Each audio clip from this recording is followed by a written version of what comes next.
नमस्कार, मैं ललित प्रजापति और मिडिल ईस्ट का एक बड़ा अपडेट आपको बता देते हैं। लेकिन सबसे बड़ा सवाल है कि क्या पूरी दुनिया को अमेरिका सो कॉल्ड शांति के नाम पर युद्ध में झोंक देंगे? हाल फिलहाल की बातें जान लीजिए, ईरान से ही समझ लेते हैं। पहले कहा कि जून में कहा जब ईरान और इजराइल का तनाव चल रहा था, कहा परमाणु हथियार हैं, B-2 बॉम्बर भेजे, 3 जगहों पर हमला कर दिया, कहा सब नष्ट हो गया। फिर अचानक ईरान में प्रोटेस्ट शुरू हो जाते हैं, उन प्रोटेस्ट को हवा दे रहा है। रजा पहलवी की बात आ जाती है, बाद में कहता नहीं रजा पहलवी कोई ऑप्शन नहीं है। मतलब आप सत्ता अस्थिर करना चाह रहे हैं वहां पर।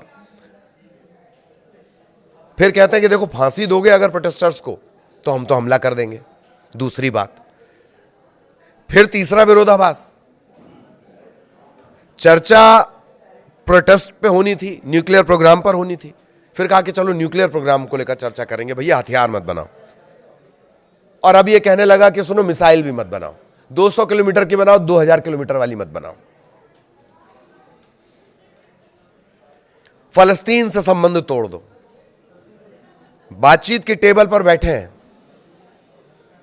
विटकॉफ बैठे हुए हैं, अलग अलग कमरों में ही बैठे हुए हैं, ओमान मस्कट में, भले ही अलग अलग कमरों में बैठे पर बातचीत के टेबल पर तो बैठे हैं। बातचीत के टेबल पर बैठे बैठे व्हाइट हाउस से ट्रंप ऐलान कर देते हैं कि जो ईरान से बिजनेस कर रहा है, धंधा कर रहा है, उस पर टैक्स ठोका जाएगा। फलस्तीन से अपने रिश्ते तोड़ दो। तो ये शर्तें कैसी हैं? इन शर्तों पे तो एक तरफा सुसाइड है ये ईरान के लिए। उसे भी अपनी रक्षा का अधिकार है। फलस्तीन को लेकर साफ कर दिया गया है। बारागची का एक बड़ा बयान आया कि वो हमारे लिए एक मोरल कंपास की तरह है। अब हाल फिलहाल की चलिए बात कर ली जाए, क्यों हमने कहा कि अमेरिका इस तरह से अस्थिर करना चाहता है उस जगह को, या क्यों अमेरिका क्या पूरी दुनिया को युद्ध में झोंक देगा। पिछले कुछ इनके शांति के नमूने देख लीजिए, शांति के नाम पर क्या क्या किया गया है। 2025 यमन में 15 मार्च से 6 मई तक अमेरिका और उसके जो सहयोगी थे यूके वगैरह, यमन के हूती समूह पर भारी हवाई और नौसेना हमले किए, radar system, drone, missile launch, इससे टारगेट किया गया। हूती समूह ने रेड सी और गल्फ ऑफ एडन में जहाजों और वाणिज्यिक मार्गों पर हमला बढ़ा दिया था। 2025-26 सीरिया के खिलाफ ऑपरेशन हॉकाई स्ट्राइक। दिसंबर 2025 आईसिस के खिलाफ वायु अभियान चलाए गए, 70 प्लस जगह पर टारगेट किया गया, हथियार डिपो, कमांड सेंटर, लॉजिस्टिक निशाना, अमेरिकी और उसके जो सहयोगी थे जॉर्डन, उनका इस्तेमाल करके। जनवरी फरवरी में भी प्रिसीजन स्ट्राइक को जारी रखा गया, आईसिस के ठिकाने तबाह किए गए, वैध ठहराए गए। ये सब शांति के नाम पे हो रहा है। ठीक है, आईसिस क्या करता है वो भी एक एंगल है, आप शांति के नाम पर क्या कर रहे हो वो जान लीजिए। फिर 2025 में नाइजीरिया में आईसिस ठिकानों पर एयर स्ट्राइक, नाइजीरिया का सोकोटो है। 2025 आईसिस से जुड़े समूहों के खिलाफ टारगेट किया गया।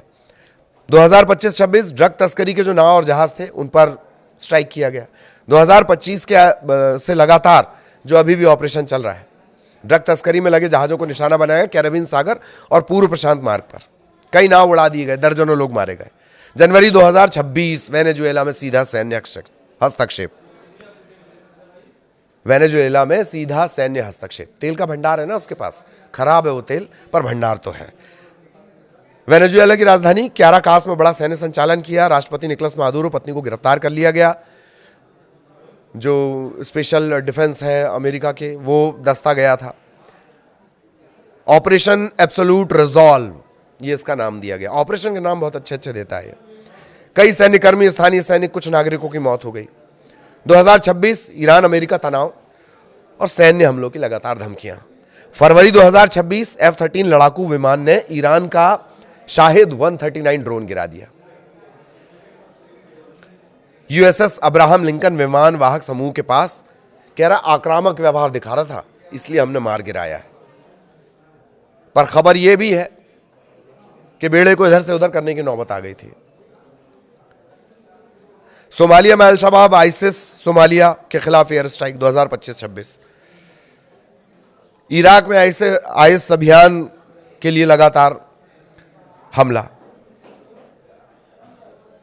2017 में सीरिया, अब ये तो सिर्फ हाल फिलहाल के रिएक्शन हो गए, इनका पिछला कार्यकाल था डोनाल्ड ट्रंप का 2017 से जनवरी 2021, तब भी हमले किए गए। अप्रैल 2017 सीरिया पर हमला, एयरबेस पर हमला, असद सरकार के रासायनिक हमले का जवाब। 2017 इराक और सीरिया पर एयर स्ट्राइक। 2017 अफगानिस्तान पर ड्रोन हमले और हवाई हमले। 2018 सीरिया और इराक आईसिस के खिलाफ हमले। ईरान समर्थित मिलिशिया पर स्ट्राइक की गई। अप्रैल 2018 सीरिया रासायनिक हमले के जवाब में। अफगानिस्तान पर ड्रोन हमला, लगातार ये चल रहा है। 2019 सीरिया रास अल आइन, डेर अल जोर। जून 2019 इराक में मिलिशिया के ईरान समर्थित जो मिलिशिया ठिकाने थे उन पर हमला। अफगानिस्तान लगातार संख्या बढ़ाई जा रही, तैनाती बढ़ाई जा रही। 2020 बगदाद एयरपोर्ट, कासिम सुलेमानी और ईरानी जनरल की हत्या अमेरिकी ड्रोन हमले में। जनवरी दिसंबर 2020 सीरिया और इराक में हवाई हमला, आईसिस और वही ईरान समर्थित मिलिशिया के खिलाफ हमला किया गया। जनवरी 2021 ये ट्रंप के उस कार्यकाल का आखिरी महीना था,